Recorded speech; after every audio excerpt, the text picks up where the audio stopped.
নমস্কার বন্ধুরা, তন্হির পাকশালাতে সবাইকে স্বাগত। সামনেই আছে রাখি পূর্ণিমা আর তারপরে জন্মাষ্টমী। আজকে আমি আপনার সঙ্গে শেয়ার করছি ক্ষীর জিলিপি বা রাবড়ি জিলিপির রেসিপি। জন্মাষ্টমীতে বা রাখিতে এইরকমভাবে ক্ষীর জিলিপি অবশ্যই বানাতে পারেন বা ক্ষীর জিলিপি অবশ্যই বানাতে পারেন। বানানো ভীষণই সহজ। তাহলে দেখে নেওয়া যাক আমার আজকের এই ভিডিওটি। রাবড়ি জিলিপি বানাবার জন্য প্রথমেই আমাদের চিনি শিরা বা রস বা চাশনি তৈরি করে নিতে হবে। তার জন্য কড়াইতে দিয়ে দিলাম 1.5 কাপ পরিমাণে চিনি, তার সাথে 3/4 কাপ পরিমাণে জল। গ্যাসের ফ্লেমটাকে হাইতে করে দিয়ে চিনিটাকে গলতে দেব। চিনি যখন গলতে শুরু করবে তখন এর মধ্যে দিয়ে দেব 3-4টে ছোট এলাচ।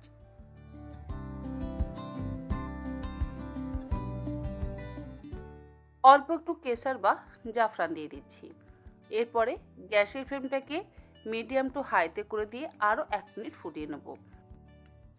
আর দিলাম 2 drop orange food colour. Orange food কালারের বদলে আপনারা চাইলে ইয়েলো ফুড কালারেরও ব্যবহার করতে পারেন। গ্যাসের ফ্লেমটাকে বন্ধ করে দিয়ে ফুড কালারটাকে ভালো করে মিশিয়ে নিলাম।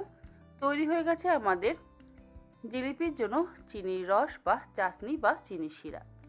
ব্যাটারটা তৈরি করবার জন্য একটা বাটির মধ্যে নিয়ে নিলাম 1 কাপ পরিমাণে ময়দা, তার সাথে দিচ্ছি 1 টেবিল চামচ পরিমাণে ঘি, আর হাফ চা চামচ দিয়ে দিচ্ছি বেকিং পাউডার, 1/4 চা চামচ পরিমাণে দিচ্ছি বেকিং সোডা। ঘি দিয়ে এই শুকনো উপকরণগুলোকে খুব ভালো করে মিশিয়ে নেব।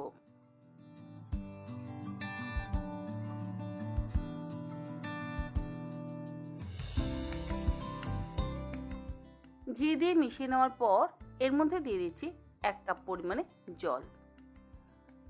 জলটা দিয়ে একটা ঘন ব্যাটার আমাদের তৈরি করতে হবে। নর্মাল টেম্পারেচারের জলই কিন্তু এখানে ব্যবহার করেছি, কোনো রকম ঠান্ডা জলের ব্যবহার করিনি। আর ব্যাটার যেন খুব বেশি পাতলা না হয়ে যায়, ব্যাটার যাতে একটু ঘন থাকে সেই দিকে অবশ্যই লক্ষ্য রাখতে হবে। ব্যাটার পাতলা হয়ে গেলে জিলিপিগুলো যখন আমরা ফ্রাই করব তখন দেখবেন যখন গোল গোল করে আমরা জিলিপির শেপ দেব সেই শেপটা পারফেক্ট হবে না। মুচমুচে অবশ্যই হবে, যেহেতু আমরা এখানে বেকিং পাউডার আর বেকিং সোডা ব্যবহার করেছি, কিন্তু জিলিপির শেপ দিতে একটু সমস্যা হবে। 1 কাপ জল দিয়ে ব্যাটারটা তৈরি করে নেওয়ার পর এর মধ্যে আরও 1/4 কাপ পরিমাণে জল দিলাম। জলের পরিমাণটা অবশ্যই খেয়াল রাখবেন, জল বেশি হয়ে গেলে ব্যাটার পাতলা হয়ে যাবে, আর ব্যাটার পাতলা হয়ে গেলে আমাদের জিলিপির শেপ পারফেক্ট হবে না। জিলিপির ব্যাটার কিন্তু একদম রেডি। আর জিলিপির শেপগুলো যাতে পারফেক্ট হয় সেই জন্য এরকম কেচাপের বটল আমি ব্যবহার করছি।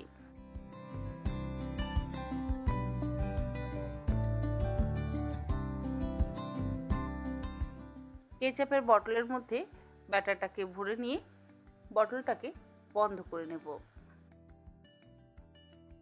বটলটা ভরে নেওয়ার পর জিলিপিগুলোকে ভাজবার জন্য ফ্রাই প্যানের মধ্যে বেশ কিছুটা পরিমাণে সাদা তেল খুব ভালো করে গরম করে নেওয়ার পর এবারে একটা একটা করে জিলিপির শেপ দিয়ে নিচ্ছি।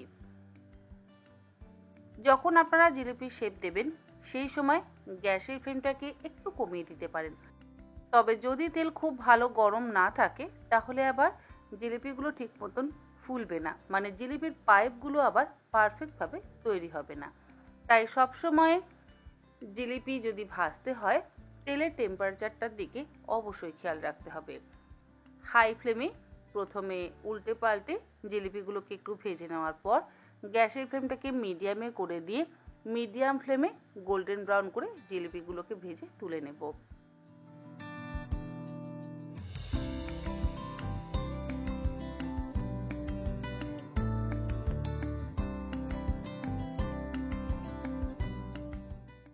জিলিপি বানানো কিন্তু খুবই সহজ, যদি তার সঠিক মাপ আর টেকনিকটা জানা থাকে তাহলে দেখবেন জিলিপির মতন সহজ রেসিপি আর কিছু হয় না। গরম জিলিপিগুলো ভাজা হয়ে যাওয়ার পর আমি গরম রসের মধ্যে দিয়ে দিচ্ছি। তারপরে একটা চামচের সাহায্যে প্রত্যেকটা জিলিপি রসের মধ্যে কিছুক্ষণ উল্টে পাল্টে নিয়ে রস থেকে তুলে আলাদা একটা পাত্রের মধ্যে রেখে দেব। আর এই একই রকমভাবে বাকি জিলিপিগুলোকেও আমরা তেলের মধ্যে ফ্রাই করে নিয়ে গরম রসের মধ্যে কিছুক্ষণ উল্টে পাল্টে তুলে নিলেই তৈরি হয়ে যাবে মুচমুচে জিলিপি।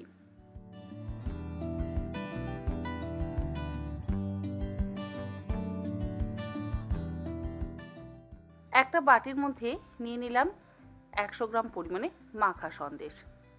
এই মাখা সন্দেশের মধ্যে দিয়ে দিচ্ছি আমি 1/3 কাপ পরিমাণে নর্মাল টেম্পারেচারে থাকা দুধ। দুধটা অবশ্যই জাল দিয়ে আগে থেকে ঠান্ডা করে রেখেছিলাম।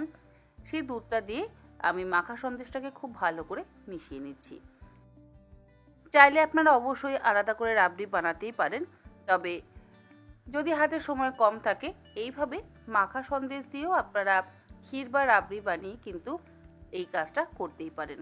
আমি অবশ্য এটাকে রাবড়ি বলবো না, এটাকে আমি ক্ষীরই বলবো। আর ক্ষীরটাকে একটু পাতলা করে নিয়েছি, অন্য একটা বাটির মধ্যে ঢেলে নিলাম। গার্নিশিং এর জন্য ক্ষীরের ওপরে দিয়ে দিচ্ছি সামান্য পরিমাণে একটু পেস্তা কুচি, আর দিয়ে দিচ্ছি 2-4টে কেসর বা জাফরান। এবার এই ক্ষীরের ওপরে একটা জিলিপি দিয়ে দিচ্ছি।